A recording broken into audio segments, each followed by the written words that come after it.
হঠাৎ বড়লোক হয়ে যাওয়া হচ্ছে এক ধরনের মানুষ, আর বরের টাকায় বড়লোকি চাল দেখানো হচ্ছে এক ধরনের মেয়ে থাকে। তাদের নিজেদের চাল চুলো ডাল ডুলো কাল কুলো কিচ্ছু থাকে না। একটা বড়লোক দেখে কুরুশ করে ছেলের ঘাড়ে উঠে পড়লো, উঠে ব্যাস সেই বড়লোক স্বামীটা পাওয়ার পর মানে তাদের দেখতে হয় মানে অহংকারে মাটিতে পা ছোঁয়াবে না। তারা ওই যে আকাশে উঠে গেলে আকাশ থেকে তারা পা নামাবেই না। এই হঠাৎ করে বড়লোক স্বামী পেয়ে যাওয়া মেয়েগুলোকে না দেখার মতো, মানে তাদের অ্যাটিটিউড তুমি সে আলাদা লেভেলের দেখবে। এপাশে বাপ কোনোদিন সাইকেল ছাড়া চলে না, এপাশে মেয়ে আবার বরের বাড়ি গিয়ে বলছে আমি না 4 চাকা ছাড়া যাতায়াতই করতে পারি না। এপাশে বাপের বাড়ির চাল ফুটো হয়ে জল পড়ে, আর এপাশে মেয়ে দেখায় আমি আবার এসি ঘর ছাড়া থাকতে পারি না। বাপের বাড়িতে এপাশে নুন আনতে পান্তা ফুরাই অবস্থা, মেয়ে এপাশে হোটেল রেস্টুরেন্ট ছাড়া বরের সাথে খেতে যেতে পারে না। সেসবই ঠিক আছে, সবই নয় ভাগ্যের ব্যাপার। কিন্তু এই হঠাৎ বড়লোক স্বামী পেয়ে গিয়ে নিজেকে মানে একদম সে আম্বানির বউ ভাবা এই মেয়েগুলো না হচ্ছে দেখার মতো।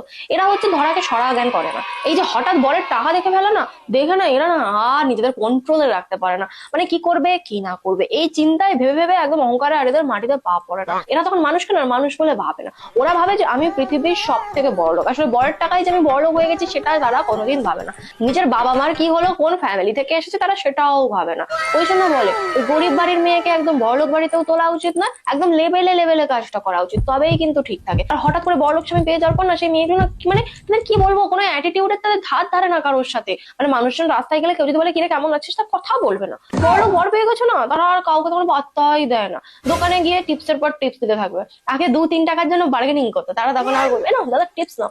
সবই ভালো মানলাম যে তোমার ভাগ্যের জন্য তুমি বড়লোক স্বামী পেয়েছো, তুমি ভালো ঘরে গেছো, সেটা খুব ভালো কথা। কিন্তু তোমাদের মধ্যে এই যে বড়লোক স্বামী পেয়ে যে অ্যাটিটিউডটা চলে আসে, তুমি যেই জায়গা থেকে উঠে এসেছো সেই জায়গাটাকেও তোমার সম্মান করা উচিত। আর সেখানে তোমরা কি করো যে বড়লোক স্বামী পেয়ে গেছি এদেরকে আমি ধরাকে সরাগানি করি না। একটা প্রবাদ বাক্য আছে না, ঘরে নেই নুন চিনি মেয়ে আমার মন্দা কিনি, এদের এইরকম ঠিক অবস্থাটা হয়েছে।